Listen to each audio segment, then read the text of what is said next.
అందరికీ నమస్కారం. పూలు పోయడానికి చాలా రకాల ఫర్టిలైజర్స్ అనేది ఇస్తూ ఉంటాము. అలాంటి ఫర్టిలైజర్స్లో నెంబర్ 1 ఫర్టిలైజర్గా వీటిని చెప్పుకోవచ్చు. ఇది ఫ్రీ అండ్ బెస్ట్ ఫర్టిలైజర్ అండి. అదేంటంటే ఉల్లి తొక్కలతో చేసిన ఫర్టిలైజర్. ఇది చెప్పడానికి ఈజీయే కానీ వాడితే మాత్రం రిజల్ట్ అయితే అద్భుతంగా ఉంటుంది. ఎలాంటి మొండి పూల మొక్కైనా సరే చక్కగా పూలు పోస్తాయి.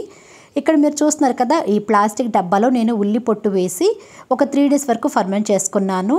వాటిని నీడలోనే ఫర్మెంట్ చేసుకోవాలి. పైన ఒక ఏదైనా సరే మూత అయినా లేదంటే క్లాత్ అయినా సరే కవర్ చేసి రోజు ఒకసారి కలుపుతూ ఉండడం వల్ల అది చక్కగా ఫర్మెంట్ అయ్యి మంచి ఫర్టిలైజర్గా మారుతూ ఉంటుంది. వీటిని డైరెక్ట్గా ఇవ్వకూడదు, మళ్ళీ నార్మల్ వాటర్లో కలుపుకొని మొక్కలకి అనేది ఇవ్వాలి. మరి ఎంత రేషియోలో ఇవ్వచ్చు అంటే 1:2 లేదంటే 1:3 రేషియోలో కలుపుకోవచ్చు. అంటే ఒక వంతు ఈ ఫర్టిలైజర్కి 2 లేదా 3 వంతుల నీళ్లు కలుపుకొని ఇవ్వచ్చు. అది చిన్న మొక్కకైతే కొంచెం పలచగా ఇవ్వండి, పెద్ద మొక్కకైతే కొంచెం చిక్కగా ఇవ్వచ్చు, ఏమీ కాదు. ఎగ్జాంపుల్కి ఈ మొక్కకి ఎలా ఇవ్వాలో చూపిస్తాను. ఈ మొక్కని గుర్తుపట్టారా లేదా? ఈ మొక్క పేరు ఏంటంటే యూఫోర్బియా మిల్లీ అంటారు. తెలుగులో అయితే దిష్టి మొక్క అంటారు. ఇంతకీ ఈ మొక్కను మీరు పెంచుకుంటున్నారో లేదో నాకు ఒక్క కామెంట్ చేయండి. వీటి గురించి కూడా మన ఛానల్లో వీడియోలు ఉన్నాయి, ఒకసారి చెక్ చేయండి. జస్ట్ కటింగ్ పెడితే చాలు, చాలా అంటే చాలా ఈజీగా పెరుగుతుంది. ఈ సమ్మర్ సీజన్లో అయితే పువ్వులు విపరీతంగా పోస్తాయి అన్నమాట. ఆకులు తక్కువగా, పువ్వులు ఎక్కువగా పోస్తాయి. వీటిలో కూడా చాలా రకాలు ఉంటాయి. ఈ లిక్విడ్ ఫర్టిలైజర్ని మొక్కలకి ఇచ్చాను. వీటిలో ఉండే తొక్కలు ఉంటాయి కదా, వాటిని కూడా ఈ మట్టిలో ఇలా కప్పేస్తున్నాను. అయితే పైనుంచి మళ్ళీ మట్టితో కవర్ చేయాలంటే కొంచెం ప్రాబ్లంగా ఉంది, ఎందుకంటే మొక్క చిన్నది, పాట్ కూడా చిన్నదేను, ఈ ముళ్ళు గుచ్చుకుంటాయని జస్ట్ అలా పెట్టేస్తున్నాను. అది మెల్లిమెల్లిగా ఎండిపోయి కంపోస్ట్గా మారిపోయి మంచి ఫర్టిలైజర్గా మొక్కకు అనేది అందిస్తూ ఉంటుంది.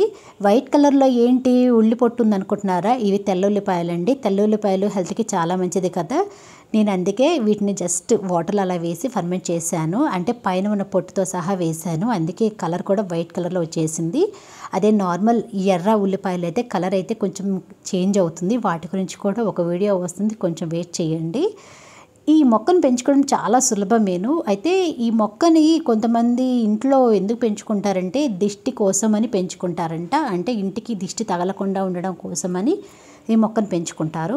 చాలా ఈజీ అండి ఈ మొక్కను పెంచుకోవడం. వీటిలో కూడా బోలెడన్ని రకాలు ఉంటాయి. ఈ ఫ్లవర్స్ కోసమే నేనైతే పెంచుకుంటాను. పిల్లలకి, పెట్స్కి అందకుండా కొంచెం పైన ఎక్కడ దూరంగా వీటిని పెంచుకుంటూ ఉండాలి.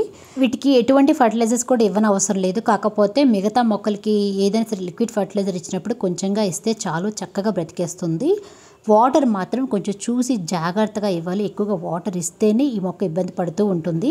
సమ్మర్ సీజన్ వచ్చిందంటే చాలు, ఈ మొక్క అయితే విపరీతంగా పూలు పోస్తుంది. సమ్మర్ సీజన్లో ఎలాంటి పూల మొక్కలు పెంచుకోవాలో తెలుసుకోవాలంటే ఒక కామెంట్ చేయండి. మీకోసం ఓపిక చేసుకొని ఒక వీడియో అనేది షేర్ చేస్తాను. వీడియో చూసినందుకు చాలా థ్యాంక్స్ అండి. వీడియో నచ్చితే ఒక్క లైక్ చేయండి, వీళ్ళకి కనీసం ఒకరికైనా షేర్ చేయండి. నెక్స్ట్ వీడియోలో మళ్ళీ కలుద్దాం. బాయ్.